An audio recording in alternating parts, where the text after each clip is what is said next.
What is up, Wichita? We are back with another episode of Coffee Break the Podcast. I am your host, Officer Chad Ditch with the Public Information Unit, and I'm here with my co-host, Officer Trevor Macy. You know, I was watching our podcast last week. In my intro, I actually said, I am Officer Chad Ditch with the Public Information, and then stopped and introduced you. And then you did the same thing, but I think you did it mocking me, and I didn't catch it.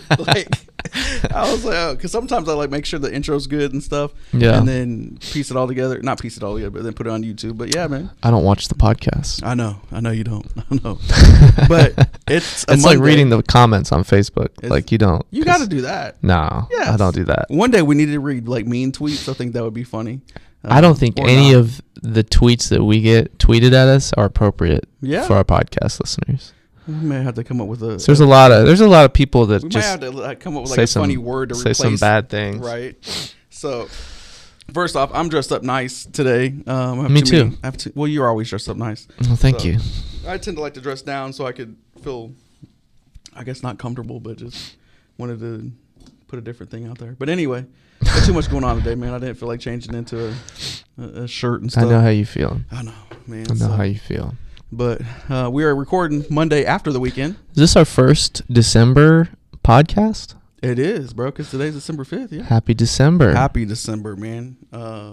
You have a good weekend? I did. I did some, I worked part-time at the mall, and then yesterday I adulted really hard. Yeah. Put up Christmas lights on the house. There you go. Put up a new closet door. Put together my Blackstone. We'll talk about that here in a minute. But let's talk about the elephant in the room, okay? It's not really an elephant reference us, but if there's Christmas lights, right? That's what I'm talking about. Yeah. And then there's some Christmas lights people do. So I want to know, what kind of Christmas light guy are you? Okay. Are you... I don't like colors. What? Do you like just plain white? Yeah, I like the plain white Christmas. Because so the ones bougie. Are like... You're bougie. The blue ones, I feel like they hurt my eyes. Okay. Like the shade of blue that they are. And then I don't like the multicolored ones because I feel like it's just like, I don't know. Bro, I like and my wife's the same way. I like the big, colorful, multicolored Christmas lights where it looks like a gingerbread house. Yeah. Like that's what I like. The white, and don't come for me if you didn't like the word bougie, but I see those on nice, expensive homes and everything like that, which look amazing. So like I said, don't come for me. But yeah. What about inflatables? Are you an inflatable? Not really. Nah, not an inflatable guy. I feel like you gotta do too much work to make sure it doesn't blow away. Not really, man. It comes with stakes. I guess I've never had one. Oh, and I don't know that I want one. Do you need an inflatable? No, I'm good. I'm good. If you were to do an inflatable, which one would it be? Probably just like a snowman or a Santa Claus. Okay. Yeah. I saw a 9-foot one at Home Depot. See, that's too much. Like, where do you even keep that in the off season? It deflates. Yeah, but what do you mean? Yeah, but it still takes up space. I don't know. I like just the classic soft white Christmas lights. I don't like the icicle ones that dangle. See, that's what I was going to say. I just like the clean. Yeah, I think clean the dangle line. The dangle. I'm trying to think about what it. The dangling. It just like they're janky because they don't, because when they're in the packaging they're all like scrunched up, then you have to stretch them out. Right. You know what the dangle icicle ones remind me of is trying to fold a fitted sheet. Yes. It's just impossible. How do you do that? You can't, bro. You can't. I saw somebody do that on TikTok one time. It was like this hack for folding a fitted sheet, and no matter how many times I try, I can't replicate it. Yeah, it was like they did it. They were like holding it, and then they did like these crazy moves, and then it was folded. Oh. And I tried to do it, and it just didn't happen. That's pretty. So I'm trying to do. I had a person let me know that they don't like how I grab the mic, because they think it's a nervous tick, and they told me to stop. But now I feel like it's part of being on a podcast, right? Is you just grab the mic. Yeah, you got to hold the mic like Aerosmith. You just hold it when you're talking. Yeah. So my bad. I'm trying to work on that. It's okay. I didn't notice, but now I'm gonna start calling you out every time you touch the mic. I touch the mic. Yeah. I'll say stop. Stop it. Stop. Yeah. Shop with a Cop over the weekend, bro. That looked like a lot of fun. It was, man. It was. And we had some really, really cute kids there. And it's a humbling experience as an officer when you get to see that, because a lot of kids, they don't want too much, man. Right. They just would like something. And it's funny, though, because, what's one of the popular kids' toys that are out there now? It's for I think they're usually for little girls. But anyway, what I'm saying is, so the officer Barbies? No, it wasn't Barbies. It was some kind of brand or some kind of name for the toy. Bratz. Yeah, let's just say that. Okay. So the officer was like, okay, so do you want this one or this one? Well, box on the left was like really big. Right. But box on the right was that toy that everybody wants. And it was like not even 10% of the size of this thing. And the girl was like, that one. I want the little one because it's this brand and this is what I want. So, but yeah, it was a good time, man. We had lots of WPD brass there. Chief was there. DCs were there. Captains. That's awesome. West CP, South. I mean, it was a real cool time. That's good. Another one this weekend, so I'm gonna be there for that. Take some pictures. Yeah. Post some stuff. So that'll be cool. So it's one thing so the officers when they got there, they it's always good when you strategically park your car, right? Yeah. Especially for a photo, if you're going to take a photo and stuff. So all these cars between the east end of Walmart and to the west end, that big fire lane and everything that's there, all these officers had positioned their cars at an angle. It looked awesome. I saw when I was walking in, some citizens were taking photos and stuff. And don't come for me because of the fire lane. That's just where they were at. So, but anyway, it looked really cool seeing all these cop cars. I mean, we're talking like 14 to 15 cop cars that were there. And then people were coming in, and we're like, what's going on? Why are so many cops here? And I'm like, hey, we got to remember, there's no lights and sirens that are on these cars. Right. And if it's an emergency, we're definitely not going to just strategically park our cars at angles and stuff like that. They're probably just going to be just going to stop wherever you can stop. Yeah. So, but it was a cool time, man. Had a great time talking to even just the employees there at Walmart coming in. You had lots of people that were wanting to come up and hand out just cash donations right then and there. And stuff. So it was pretty cool. That's awesome. Good time. So I adulted this weekend as well.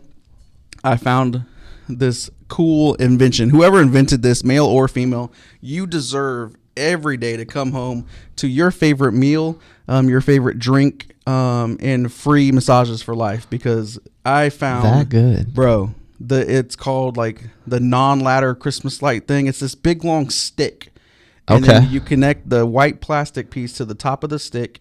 And you can hook your Christmas lights in it, and it just extends up to the top of your roof, and it goes up to like 15 feet. Right. And then you can hook it onto your gutter, and then you have a trigger at the bottom that disconnects the plastic piece, and then that's it. No ladder involved. Wow. Bro. That would have saved me some hassle over the weekend. I'm telling you, man. I'm telling you. So, and it's only $30. Yeah. And it comes with like. How does it work for like shingles? Can you do that? If you don't have a gutter to hook it to? Yeah, because the plastic piece has like different kind of connections on it. Yeah. So you can angle it from different ways and stuff. So. Interesting. Yeah. Interesting. You don't have gutters on your house? Well, I do on some parts of it, but not on like the peak. There's no gutters there. Well, usually also underneath there, you might have the wood that's underneath of it, obviously, where can you like connect it like this? Like a fascia board? Yeah. Or something? Yeah. Yeah. No, not on my garage. Piece? Not on my garage roof. It's just like well, it's just like be difficult, don't you? I'm sorry. You know, my house is old. I was infatuated, bro. 37 years on this earth, and it's the first time. If this was just invented, okay, but if this thing's been around for, it's probably been around a minute. I'm like, because people have been putting up Christmas lights, for years. Yeah, comment if you've seen this thing within the last couple years, or it's longer than 3 years old. Let me know because I'm questioning my life decisions. Speaking of things that have been around a really long time, we've got a couple guests today. One has been on the department a really long time, and the other is involved in an organization that has been involved with our department for a really long time. That's a mouthful. It is. We have Jacob Lemunion with the Law Enforcement Torch Run. Yes.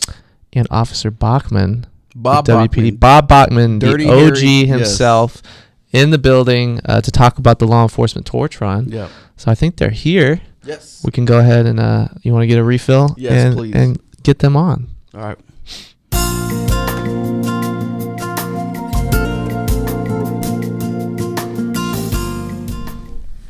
All right, we are back with Mr. Jacob Lemunion and Officer Bob Bachman. How y'all doing today? We're doing good. We're good. Well, we appreciate it, man. We know both of y'all are extremely busy, but we appreciate you joining us here on the podcast. So we ask two questions every time, okay? The first question, and you won't hurt our feelings at all, okay? But have you guys seen the podcast? Yes. Yes, I have. Have you seen the podcast? Yeah, I have. Yeah, I sure have. Yeah, couple viewers on the podcast now. That's exciting. We're expanding our reach. We are. So we started this podcast, man, because we wanted the community to get to know the people. Not just the officer and the badge or the supervisor and stuff. And Jake, you were on the department for a little bit and stuff too. So tell us real quick, and then we'll get into some stuff that you guys are still doing for the community. But tell us, who's Jake? Who's Bob? Go ahead. So I'm Jake LeMunyon. I was on the Wichita Police Department with you guys for almost 6 years. Mm-hmm. And then I left and am the Director of Development for Special Olympics Kansas, and I'm the torch run liaison for the state. Okay. There you go. I'm Bob Bachman. I'm a patrol officer of Patrol North. I'm in my 43rd year. Dang. Wow. Yeah. So I've been around a while. Yeah. I've been on the streets all my career, and got lucky to be involved in the Special Olympics from the beginning, from the first torch run. So yeah. Tell us a little bit about the torch run. Kind of how did it start? Who started it, and where's it at now? Well, it started back in June of '81. Chief LeMunyon, who was Jacob's grandfather, he was very instrumental, very big in the Special Olympics. Mm-hmm. The week of the Summer Games, our department was focused on the Special Olympics big time. And they had the opening games, and the chief flew in there and landed in the middle of the football field, got out of this little gas 2-seater helicopter that was just, they never got me in that thing. Right, yeah. And he was just like worshipped by these people. He was the grandmaster of the opening games, and then they had the games on Friday and Saturday. And Saturday night they had a banquet that WPD put on for all the parents and all the athletes, and like at Century 2 or someplace, and it was catered, and they danced, and so it was a big deal. Yeah. And on the night of the opening games, they had to parade the athletes in the Olympics, where they had to parade the athletes here, and then they were followed by 60 to 100 WPD officers in uniform, all wearing that Special Olympics ball cap and walking in formation and waving to the kids, and it was a big deal. Mm-hmm. Yeah. So in '81, Donald Ibsen, Captain Barney Ibsen, somebody else got their heads together and said, let's run a torch like they do in the Olympics, like an Olympic torch. And he called me up on a Thursday and said, what are you doing tomorrow night? And I said, whatever you want to do, Captain. He was captain over internal affairs. It wasn't professional standards back then. It was internal affairs. Right. And that's the last captain you want to make upset. Yeah. And so he said, be downtown. We're going to run a torch, for the Special Olympics. And so we get down there, and there were 5 WPD and 1 guy from Kirk Miles who worked for Special Olympics out of Kansas City. Mm-hmm. And he had a torch. Now, it wouldn't stay lit. Yeah. So we lined up 6 of us in single file and had a patrol car behind us to keep the traffic off of us, and we ran from City Hall to South High. Oh, man. And then we lit the torch and lit the cauldron that starts the Summer Games. Yeah. And that's where it started. Yeah. With just 6 of us. And the next year we did it again, and Chief got more involved in it, and once he got involved, he just took it to the state, on the state level and the national level, and then it just blew up worldwide. Yeah. So, like you said, it's in over 40 countries in the world now. Dang. Holy cow. That's crazy. Yep, started with 5 officers from WPD, and there's roughly 120,000 officers around the world that participate now. That's crazy. That's awesome. So every time you see on Facebook a Special Olympics, it started here. Mm-hmm. Yeah, the torch run. Yep, the torch run. Yeah, sorry, the torch run, yeah.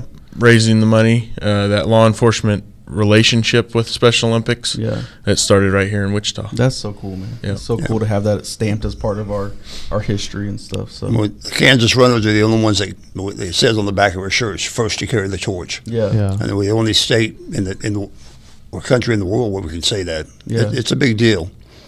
So why is it important for you, I guess, to be involved in something like that, and for any officers that are watching this or listening? What would you say to them to get them to be involved in it? Well, it's true. It's part of WPD legacy. Yeah. And there was a few years I missed the torch run. We've only got 1 guy that has run it every year they've had it. But it's a big deal for Special Olympics. I mean, who knows if it would still be as prosperous as Special Olympics is now if it wasn't for the millions of dollars that torch run has raised. They're approaching $1 billion. Oh wow! That we've raised for the Special Olympics. So it's part of our legacy now. Yeah. It's much more than anything I could ever do as a beat cop. Yeah. I was an original runner, and so that's why I think if the people in departments around the state realize how big a deal it is, then there would be more officers getting involved.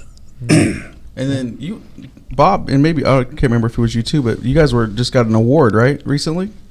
Bob did, yes. Yeah. Bob and the original runners. He mentioned Captain Barney Ibsen. Yeah. He had passed away prior to the award ceremony and things, but Bob Bachman, Jan McLeod, Jack Leon, Walt Kuykendall, and Barney were the original WPD runners, and they were all inducted into the Richard Lemunyon International Law Enforcement Torch Run Hall of Fame. Wow! Dang. Yeah, big deal. That's a real big deal. How does that make you feel? What's your response on that? Well, I mean, it's a heck of an honor. Yeah.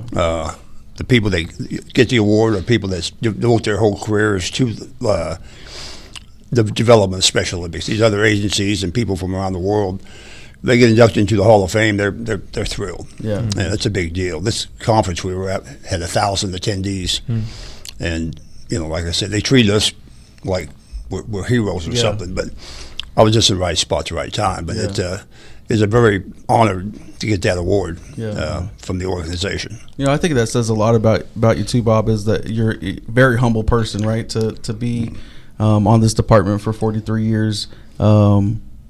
Anytime that we're around kids and get to serve them and put a smile on their face and stuff, and for you to say that you're just the right place at the right time, that just shows how humble of a person you are. I want to touch on that a bit. With 43 years, man, that's a little bit of a long time on the department. You've probably seen a lot. Seen a lot. What keeps you coming back every day? You know what I mean? That's a long time on the department. What keeps you coming back? Well, I really do like the job. I still like patrolling. I still like getting in the car and being on your own and making calls. Yeah.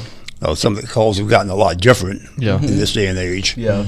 So it's taken a lot of getting used to, but I still enjoy coming to work. Yeah. And I'm pretty healthy. I've been blessed in a lot of ways in that regard. So. Right. I don't have a lot of hobbies outside of law enforcement. I think one thing that makes a great cop is somebody that can communicate and everything, and you have that rapport with the community and stuff. You spent your entire time up north. What's it like talking to somebody and you be like, hey, I grew up talking to your grandma, your grandpa, or whatever. How's that working? I see a lot of that. I mean, I see a lot of names on the Interwatch of people. They get arrested. I'm like, how old is that person? Then I realize, I arrested his dad. Yeah. And I see a lot of that. And there's a lot of the older people that live up in the area where I work. They know me. They see me rolling down the road, and they always ask me, when are you going to retire? That's the number one question. But I get along up there pretty well with most of the people. And I've been up there, like I say, I started actually in '82. I moved from Baker 2, which was downtown area here. Oh, okay. Basically 21B. I moved after about a year and a half. I moved from there up to Patrol North, up to Baker 1, Patrol North, and it was the place to be back in those days. It was a wild place. Yeah. That's where his grandpa spent all his time in patrol, and it was a crazy part of town back in the day. Right. I just calmed down 1,000%. Oh, yeah. But I just enjoy the job. Yeah, that's awesome. You know how you get like when you're interacting with people in uniform and stuff, and you're questioning people or what? You get a lot of people that like name drop other officers. I feel like he is by and large the number one person. I've had people name drop. They're like, you know Bachman, and then they always throw out your nickname too. Yeah, Dirty Harry. Yeah, right. Everybody's like, oh yeah, we know who you're talking about. Some of them don't know the Bachman part. They just know Dirty Harry. Everybody, Dirty Harry. I'm like, okay, they think my name's Harry Bachman. Right. Yeah. How'd you get your nickname? It's a long story. You don't want to go. 9th of Washington, they call it 9th in the tracks. It's a ghost town now. Most officers know where it is, but there's nothing there really, except the old buildings that used to be there back in the 80s. But it was a crazy area of town. Yeah. And we lost an officer there in November of '80. Paul Groffalo got murdered there on the corner of 9th and Washington. And so ever since then, we put a lot of emphasis on that area back in those days, and zero tolerance. Yeah. And so that was my beat, and that's when I was happened to be working that beat when crack cocaine came to Wichita, and the gangs came to Wichita in the mid to late '80s, and we had rolling 20 Crips coming in from L.A. by way of Tulsa and Oklahoma City, and it was a war zone down there for a number of years, and that's where they seen me coming out of the trees or coming out of from hiding behind a bush or something, and oh, here he comes, dirty. You know, and they were kind of making, an old man started to call me that, and he was kind of making fun of me. Right. He thinks he's dirty hair, you know, maybe. Well, other people started picking up on it, and then it just took off. Right. And of course, then the gang members all heard about it, and because I messed with them on a regular basis and confiscated their drugs and took them to jail and took their money, and so then it became Dirty Harry. You know, then I was oh he watch him, he's dirty. But that wasn't how it started out. Yeah, interesting. And so yeah, every time I hear a story about Bachman, it's always we're in pursuit. We got this car coming, and we're trying to get it blocked off and a perimeter set, and the car's going this direction. He's like, and then everybody's always like, and out of nowhere, Bachman comes and the guy stops and everybody gives up and case closed. Yeah. So, but how's it been for you, man? The transition from law enforcement into the law enforcement torch run and everything. How's that going? It's been good. I was involved with the torch run before I was a cop. With Granddad's connections to it and everything. I was volunteering at Special Olympics before I knew what I was actually doing. Right. And then my time on the police department, I really enjoyed it. Being a part of the law enforcement torch run as a law enforcement officer was a really good feeling. Great way to be a part of it. And then when I was looking to make a change, this opportunity presented itself, and it's been a really good change. I enjoy, because now I go statewide with agencies all around the state, coordinating their fundraising events and things like that. So I say the one thing I miss out of law enforcement is the people I worked with, the officers I worked with, riding the beat and things like that. And this position has given me the opportunity to still be in touch with those officers, still be involved in the events and communicate and things like that. So it's been a really good transition for me, and I really enjoy where I'm at now. That's awesome, man. So what are your goals for the future of the law enforcement torch run?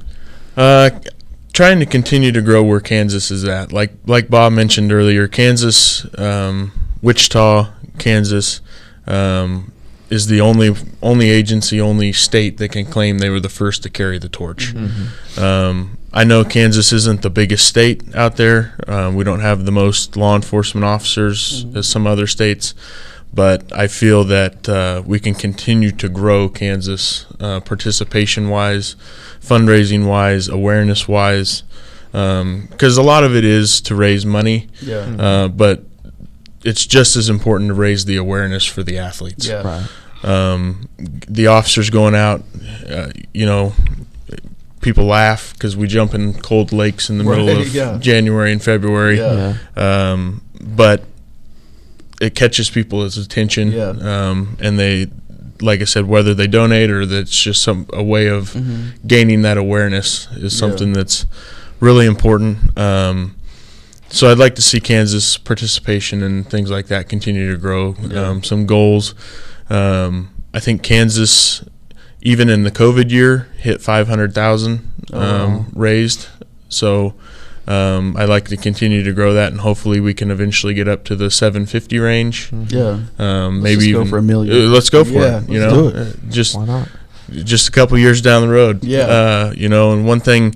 That first torch run, when WPD was putting on the banquet for them, they raised roughly $300.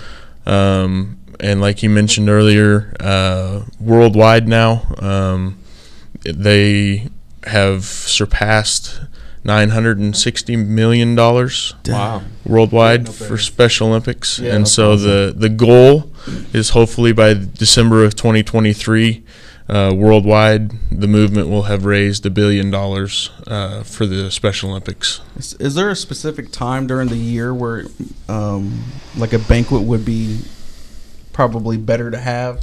Like if you, because we don't do that now, right? We haven't done that in a little bit, or They do at the summer games. Saturday night's always the first weekend of June. Saturday evening they do have a kind of a dance for the athletes, because that's when we have most of our athletes together. And so this last year we had it at May South. That's where summer games has moved from South High to May South. Just with the complex and everything, layout was a little bit better. And they have a little dance type thing. They used to do it at the Cotillion. Before that, they did it, I think, at South.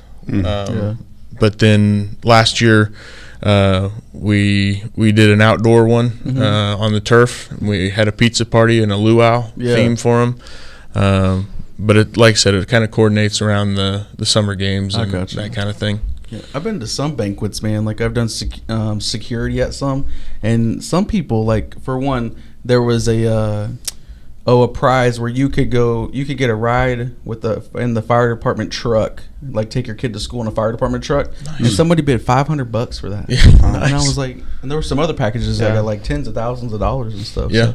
So, that'd be cool, man, to do something big or continue to grow, like you said. So we got our polar plunges coming up. Hey, man, I did that last year for the first time. Hey, we were talking about it off camera, but it wasn't the coldness of the water, right? The initial touch, right? It was when I came out and I took that first gasp of air. Oh my God, my lungs didn't want to expand, and it was just like, I don't know what being stabbed has felt like, but that's what it felt like to me. So, like, it was rough, bro. I've heard like cold water exposure is actually like has really good benefits for you, right? Like your body and your mind and stuff. But I just don't know that I can bring myself to do that. Like, I will say it is pretty shocking at first. Yeah. I feel this will be my fifth time in a row jumping, 5th year. Oh. You need an award for that. And it's definitely shocking at first, but to me, when I get out, I don't know if it's just the adrenaline or what it is, but I kind of feel refreshed after you get out. Like once you realize you're still alive and you swim to the edge and you get out, you're like, that's kind of refreshing. Yeah. So I don't know if that's something to do with the I guess that's wellness. a point, because I did feel better and I felt like I warmed up pretty quickly. Yeah. I mean, when you go from like 10 to 40, you did warm up pretty quickly. But it was rough. But I'll have to try it. It was a good time, and it was obviously for an amazing cause and stuff. So, so if you guys don't know, transitioning a bit, today is International Ninja Day. Okay, so it goes to the game that we play on this show called One Has to Go. All right, so we have 4 ninja movies from the 90s. You got One Has to Go Forever. You got the Teenage Mutant Ninja Turtles, the old school ones, right? Not the new stuff. 3 Ninjas, Beverly Hills Ninja and Surf Ninja. Bob, if you got to remove one of those forever, what one would you remove? Get rid of it? Yeah. Probably the top right one. 3 Ninjas? I've never seen it. You never seen it? I've never seen any of those shows. Rocky, Colt, and Tum Tum. That's like the best movie from the 90s.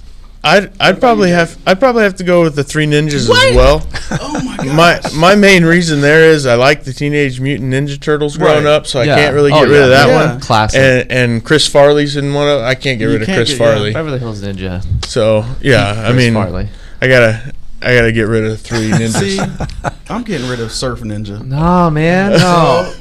I was torn between 3 Ninjas and Surf Ninjas, but watching the trailer for Surf Ninjas this morning, like, brought back a whole bunch of childhood memories. Right. So I can't get rid of that. Oh, man. No, see, I would get 3 Ninjas and Teenage Mutant Ninja Turtles would be nothing. I'm never getting rid of it. So Rocky, Colt, and Tum Tum. There was 3 of those movies right there, and that is my summer childhood weekends, like all that. Yeah. Did you see Surf Ninjas though? I did not. Ninjas who surf, Chad. I know. It's like a whole nother level. Righteous, bruh. But so yeah, man. But we appreciate you guys being on the show. We know you're super busy. Thank you for all that you guys do, not only for the department, but for the community and the whole state of Kansas and stuff. So thank you guys. Yeah. Thanks for having us. It's been fun. Bringing some awareness to it. Yeah, not a problem at all. We're going to get a quick refill, and then we'll be right back.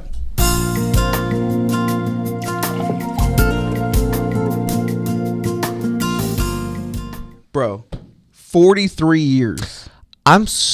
So I didn't know he was going to be on the podcast till you told me this morning. Right. And when you said he was, I got really excited. Because he's like a celebrity. Yeah. Like I wasn't even alive. No. And he'd been on the department 6 years, bro. He's been on. Well, when did he start? Like 70 something? We'll subtract 43 years from today. I can't do You math, can't do Chad. math?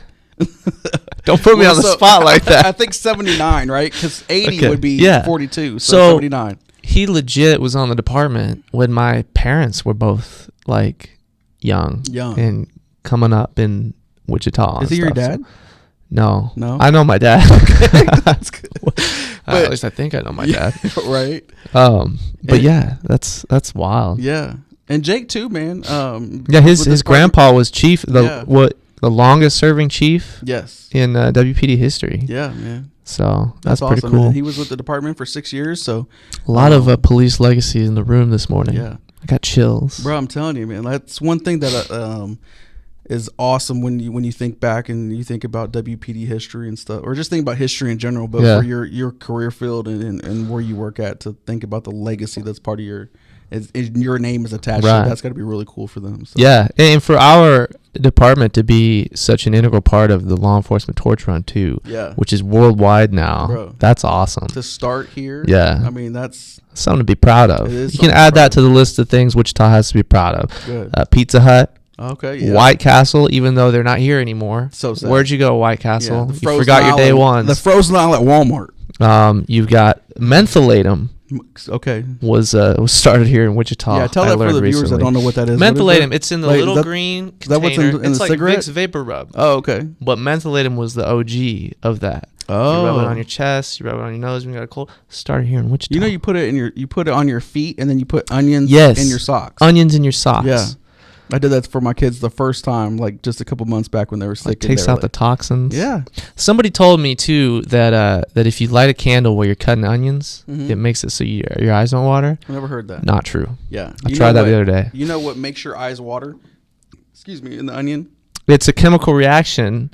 But you know, when you cut the onion, you know how to keep it. Okay, so I don't know what wet it's called. Paper towel. Yeah, right. I don't know what it's called, but that piece at the onion, that's like, I don't know, not feathery or whatever, but it's got a bunch of strings on the bottom. On the bottom, the root. The root. Yeah. If you don't cut that, you will never cry when your eyes won't water. If you don't cut it. False. Facts.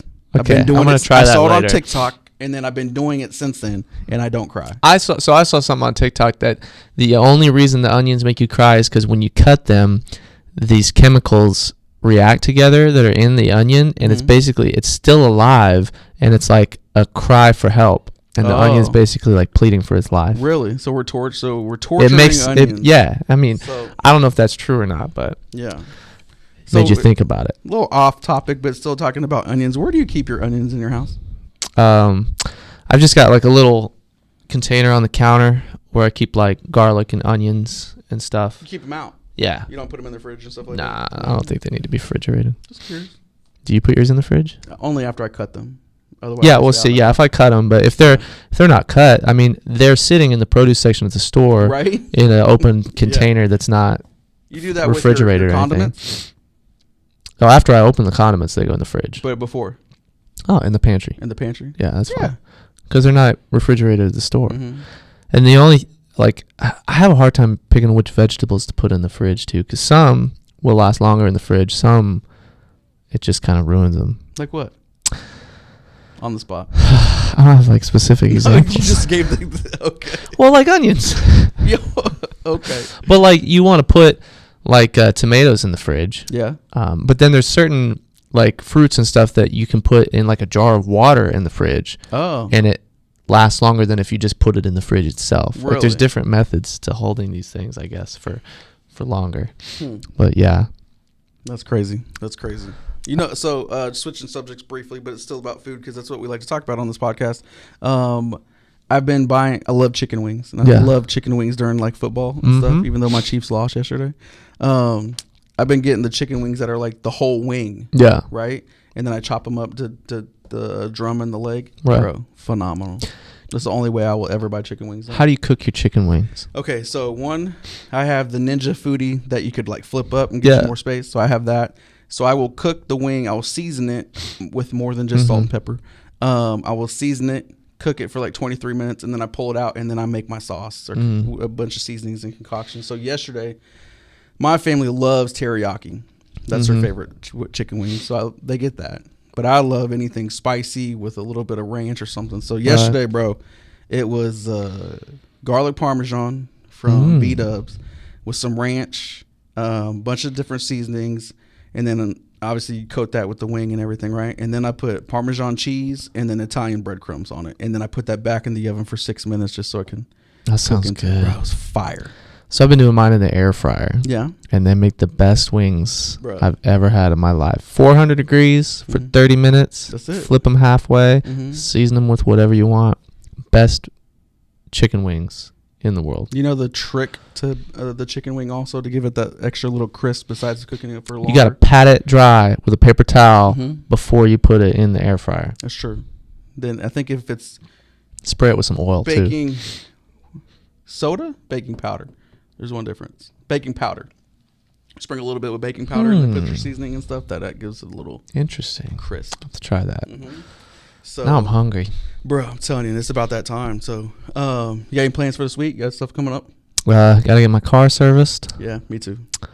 And get out to the range for a little bit. And gonna take off a couple days this week. There you go. Yeah. There you go. Helping my buddy move and go see a concert. So there you go. What concert? The 1975. Yeah. Yeah. It's a good band. Don't know that at all. I didn't think you would, but they're good. They're good. They're really good. So. Well, that's good, man. That's good. We'll close it out. Remember, like, share, subscribe. And email us. And email us at policeweb@wichita.gov. Police Web. It's spelled just like it sounds. Just like it Police Web, like spider web, but police instead of spider. Email us your questions, comments, concerns. We love answering questions on here. Haven't had one in a minute, so we'd love to hear from you. All right. Until next time. Peace. Jinx.